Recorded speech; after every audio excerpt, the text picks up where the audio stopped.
चलिए, आज मैं आप सबों के बीच फिर उपस्थित हुआ हूँ, जिसमें मैं आपको बीच कुछ हिंदी का प्रश्न लेकर के आया हूँ जो कि आपके एग्जाम के लिए फायदेमंद साबित होगा। तो चलिए हम लोग वीडियो की शुरुआत करते हैं। देखिए, पहला प्रश्न आपके पास करता है कि दिल छोटा करना मुहावरे का अर्थ है। ये मुहावरा है आपका, तो कहता है दिल छोटा करना मुहावरे का अर्थ है। तो इसका मतलब हो गया हतोत्साहित होना। हतोत्साहित मतलब घबरा जाना, व्यथित हो जाना।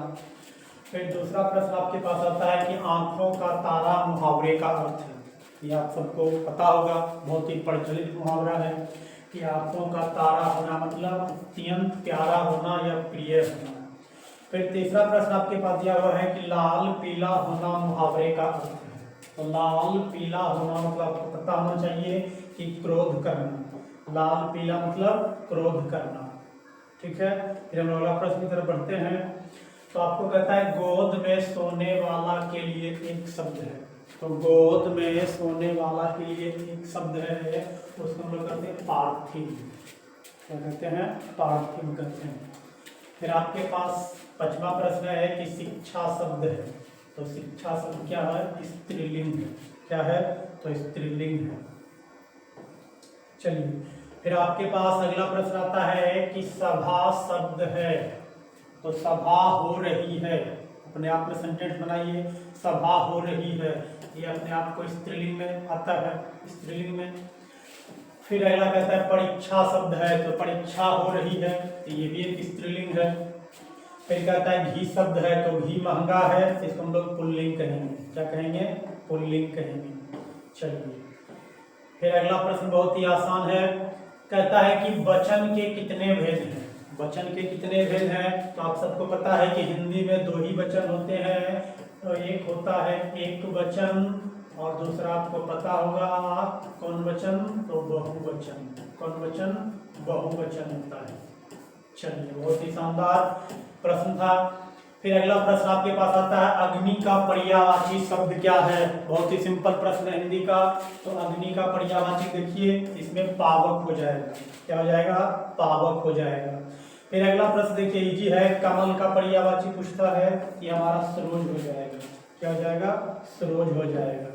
चलिए, फिर हम लोग अगले प्रश्न की तरफ बढ़ते हैं। ये बहुत ही आसान है। कहता है जो बहुत बोलता है। जो बहुत बोलता है तो उसको हम लोग क्या कहते हैं? वाचाल करते हैं। वाचाल, बहुत बोलने वाला क्या कहलाएगा? वाचाल।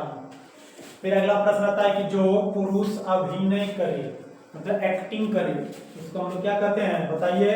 अभिनेता कहते हैं। क्या कहते हैं? अभिनेता। फिर अगला प्रश्न बहुत ही आसान है कि जल में रहने वाली सेना, बताइएगा, जल में रहने वाली सेना को क्या कहते हैं? भूसेना कहेंगे कि अग्नि सेना कहेंगे कि नौ सेना कहेंगे कि हवाई सेना कहेंगे? जल में रहने वाला वो नौ सेना कहलाएगा। क्या कहलाएगा? नौ सेना। चलिए, फिर अगला प्रश्न आते हैं हम लोग। तो अगला प्रश्न कह रहा है यहाँ पे कि तीव्र बुद्धि वाला। तीव्र बुद्धि वाला, तो उसको हम लोग कहते हैं कुशाग्र बुद्धि। क्या कहेंगे? कुशाग्र। फिर अगला प्रश्न है कमल नयन शब्द में कौन समास है? तो कमल नयन कौन समास? तो कर्मधारय समास। फिर अगला प्रश्न आता है कि आजीवन शब्द में कौन समास है? आजीवन, आ मतलब अव्ययी भाव। क्या हो जाएगा? अव्ययी भाव हो जाएगा। फिर देखिए, अगला प्रश्न आते हैं तो इसमें कहता है अग्रज अनुज शब्द में कौन समास है? हमने आपको बताया था कि जिसमें भी ये बीच वाला हाइफन लगा हुआ रहता है वो हमारा द्वंद्व होता है। जैसे भाई बहन, भाई बहन हो गया, पाप पुण्य हो गया, देश विदेश हो गया, जिसमें भी हाइफन हो जाए सब द्वंद्व में आएगा। फिर अगला प्रश्न कहता है कि नवरत्न शब्द में कौन समास है? नवरत्न, ये आपका द्विगु, क्योंकि संख्या को दर्शाता है। फिर अगला प्रश्न देखिएगा, आपके बीच दिया हुआ है कि आयुष्मान का पर्यायवाची शब्द। तो आयुष्मान का पर्यायवाची शब्द क्या हो जाएगा? चिरंजीवी। हाँ, चिरंजीवी हो जाएगा। फिर अगला प्रश्न कहता है पृथ्वी का पर्यायवाची शब्द क्या है? बहुत ही आसान प्रश्न है कि भूमि हो जाएगा। संधि के कितने भेद हैं? हमने आपको पढ़ाया होगा कि संधि के 3 भेद, स्वर संधि, व्यंजन संधि और एक विसर्ग संधि। कौन संधि? तो विसर्ग संधि। फिर अगला प्रश्न आते हैं, कहता है दिगंबर शब्द का संधि विच्छेद बताइएगा। दिगंबर, देखिए दिगंबर शब्द का संधि विच्छेद बताइएगा, क्या हो जाएगा? दिक जोड़ अंबर की दिक जोड़ बर की दी जोड़ गंबर की दिगम जोड़ है, तो सही ऑप्शन हो गया दिक जोड़ अंबर। क्या है? दिक जोड़। फिर देखिए अगला प्रश्न आता है यशोदा। यशोदा का संधि विच्छेद तो चाहिएगा। यशोदा क्या आ जाएगा? यसह जोड़ दा ना, यसह जोड़ दा, यशोदा। फिर है तपोबल, तपह जोड़ बल ना, तपह जोड़ बल। वार्तालाप शब्द का संधि विच्छेद ना, वार्तालाप, वार्ता जोड़ आलाप, वात जोड़ आलाप, वार्ता जोड़ लाप, वार्ता जोड़ लाप ना, 1 नंबर हो जाएगा वार्ता जोड़ आलाप। ठीक है। फिर अगला प्रश्न बहुत ही इजी है, महेश शब्द का संधि विच्छेद आपको बताना है, तो महाजोड़ीस देख लीजिए कहाँ में है। हाँ 3 नंबर है महाजोड़ीस। फिर कहता है कठोर शब्द का विलोम, बहुत इजी प्रश्न है, कोमल।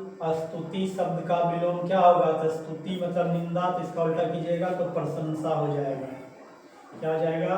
प्रशंसा। चलिए फिर हम लोग अगला प्रश्न की तरफ बढ़ते हैं, नंबर 30 आ गया आप लोग। कहता है कनिष्ठ शब्द का विलोम क्या होगा? कनिष्ठ, तो कनिष्ठ किसको कहते हैं? तो कनिष्ठ शब्द का विलोम,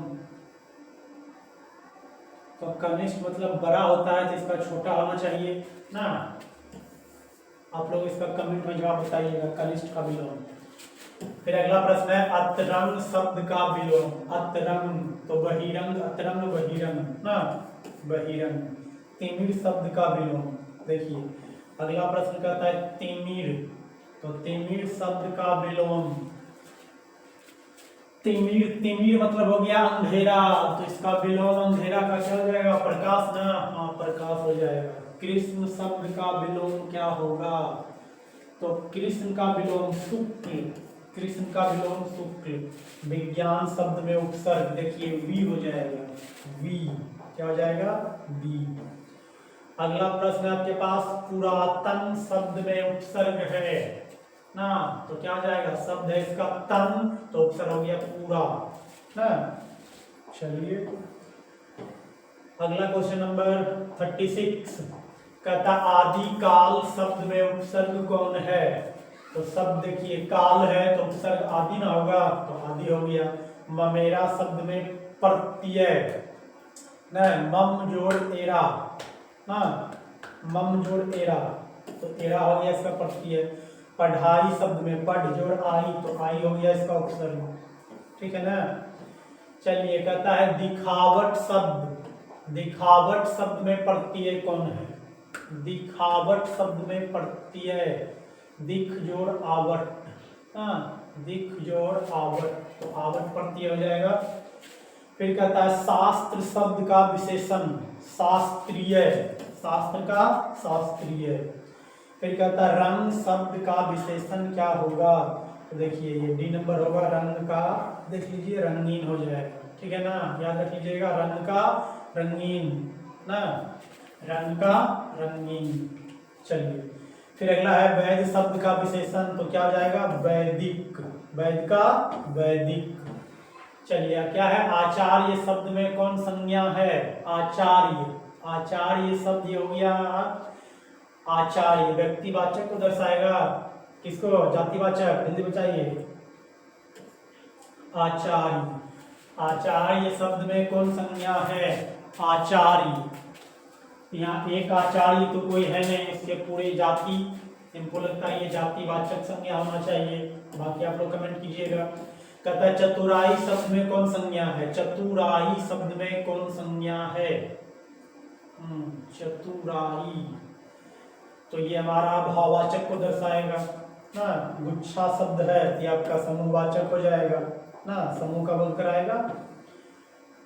फिर देखिए अगला प्रश्न कहता है प वर्ण का उच्चारण स्थान, तो ओष्ठ होता है प का, द का पता होगा दंत होता है।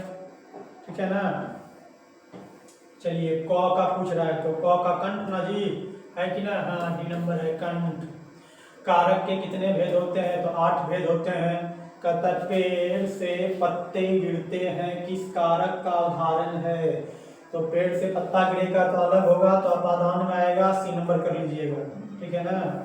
चलिए 50 क्वेश्चन हो गया है। करण कारक का चिन्ह है, बताइएगा। कर्ता ने कर्म को करण से या द्वारा, से या द्वारा। बाल कृष्ण भट्ट रचित रचना निम्न में से कौन है? बहुत इजी प्रश्न है, बातचीत, बहुत ही मस्त प्रश्न था ये। फिर अगला प्रश्न देखिए, कहता है सूबेदारनी किस शीर्षक कहानी की पात्रा है? तो सूबेदारनी उसने कहा था मैं। कहता है फिर अगला प्रश्न है कि उसने कहा था किस प्रकार की कहानी है? तो ध्यान दीजिएगा, चरित्र प्रधान, व्यंग प्रधान, हास्य प्रधान, धर्म प्रधान। ऐसे कर्म प्रधान होता है, लेकिन कर्म प्रधान का तो जिक्र ही नहीं है, तो हम लोग इसको चरित्र प्रधान भी कह सकते हैं। चरित्र प्रधान उसमें मार लेंगे हम लोग टिक में, चरित्र प्रधान। क्या आ जाएगा? चरित्र प्रधान। फिर अगला प्रश्न, रामधारी सिंह दिनकर की रचना निम्न में से कौन है? बहुत ही प्रश्न है, अर्धनारीश्वर है। कहता अर्ध। अगला प्रश्न है, रामधारी सिंह दिनकर का जन्म स्थान कहाँ है? तो आपको पता होगा, सिमरिया बिहार। हाँ जी, सिमरिया बिहार, जो कि बेगूसराय जिला का है। फिर देखिए 57 आ गए। रामधारी सिंह दिनकर किस युग के कवि थे? रामधारी सिंह दिनकर ये छायावधोत्तर युग के कवि थे। फिर कहता है निम्न में से किस शीर्षक कहानी में गैंग्रीन का उल्लेख है? मस्त प्रश्न है, रोज में है। रोज शीर्षक कहानी की नायिका पढ़े होंगे, मालती है। ठीक है ना? मालती। चलिए, अज्ञेय के पिता का नाम बताइएगा। डॉक्टर हीरानंद शास्त्री थे ना, डॉक्टर हीरानंद शास्त्री। फिर अगला प्रश्न है कि भगत सिंह की रचना निम्न में से है? उन्होंने एक लेख और एक पत्र को लिखा है। कहता है चोर कैसे ताल है? चोर कैसे ताल है? उथले, चौड़े या गहरे या लंबे? चलिए, चोर, उथले। चलिए, इसमें थोड़ा सा कंफ्यूजन है, आप लोग कमेंट कीजिएगा। ये प्रश्न मैं आप लोगों के लिए छोड़ रहा हूँ, थोड़ा सा कंफ्यूजन है इसमें, देख लीजिएगा। फिर अगला प्रश्न आता है 63, बिस्नी किस एकांकी की पात्रा है? तो आपको पता है, सिपाही की माँ। ओ सदा नीरा शीर्षक निबंध के निबंधकार हैं, तो पता है जगदीश चंद्र माथुर है। फिर अगला कहता है बहुजन संप्रेषण के माध्यम नामक पुस्तक के रचयिता कौन है? चलिए, बहुजन संप्रेषण के माध्यम नामक पुस्तक के रचयिता कौन है? इसका भी जवाब दीजिएगा, आप लोग कंफ्यूजन इसमें भी। चलिए, कहता है दलित साहित्य का सौंदर्य शास्त्र नामक आलोचना पुस्तक के रचयिता ये ओम प्रकाश वाल्मीकि है। ओम प्रकाश और कलिराम की शीर्षक पाठ के पात्र हैं। ओम प्रकाश ये जूठन के हैं। आदमी यथार्थ को जीता ही नहीं, यथार्थ को रचता भी है। यह कथन किसका है? कि हमारे मलियज जी का है।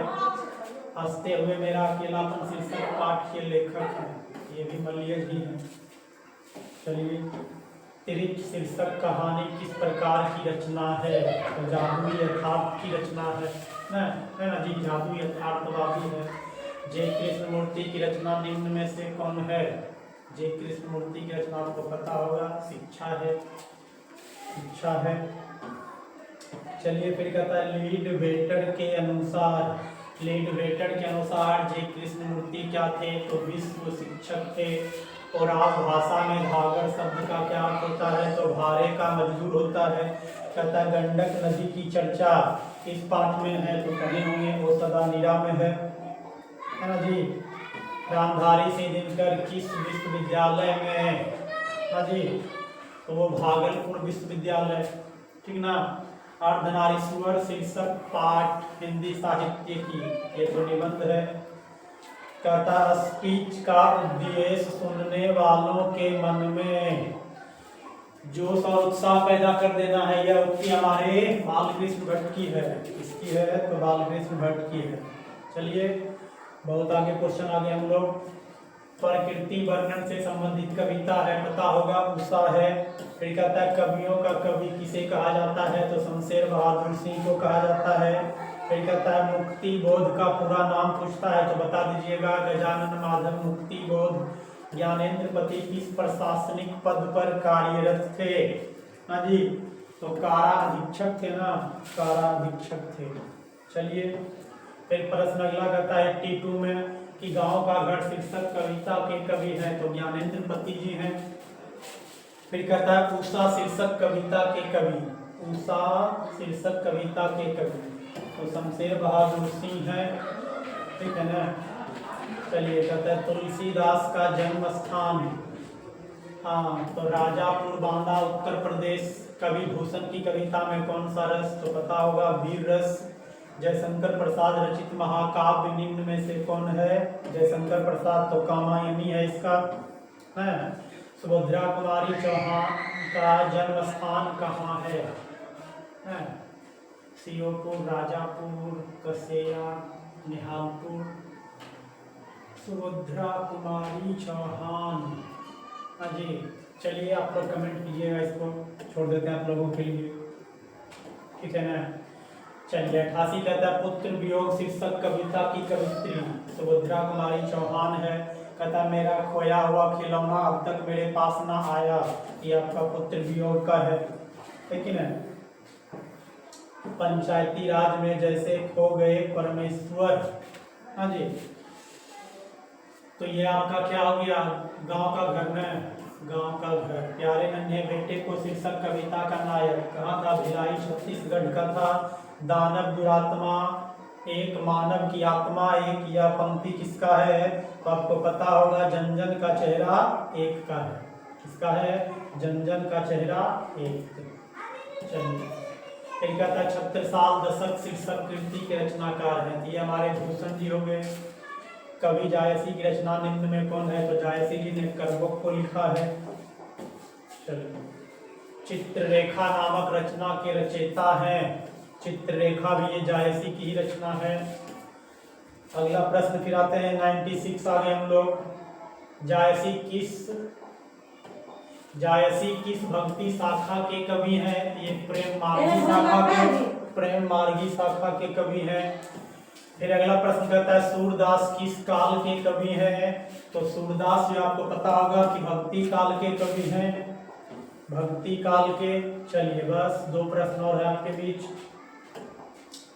कहता पाठ्य पुस्तक में सूरदास रचित पद कहाँ से संकलित है, हमने आपको पढ़ाया है कि ये सूर सागर से संकलित है। 99 कहता है तुलसीदास रचित सर्वश्रेष्ठ महाकाव्य, तो इसका रामचरितमानस है।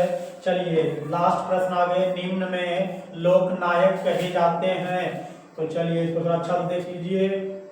ये हमारे कौन हो गए जी, जयप्रकाश नारायण, जयप्रकाश नारायण। तो चलिए आज हमने आपके बीच हिंदी का लगभग 100 क्वेश्चन जो है पूरा किया है, जिसमें हमने आपको 2-3 छोड़ दिया आप लोगों के लिए कमेंट करने के लिए। हालांकि आपको वहाँ पे 100 में बनाना 50 ही होता है, तो आप लोग इस वीडियो को अच्छे से देखिए, एग्जाम में आप लोगों के लिए बहुत ही फायदेमंद साबित होगा। हम लोग फिर मिलेंगे अगले वीडियो में, तब तक के लिए स्वस्थ रहिए, मस्त रहिए और हमारे वीडियो को ऐसे ही देखते रहिए।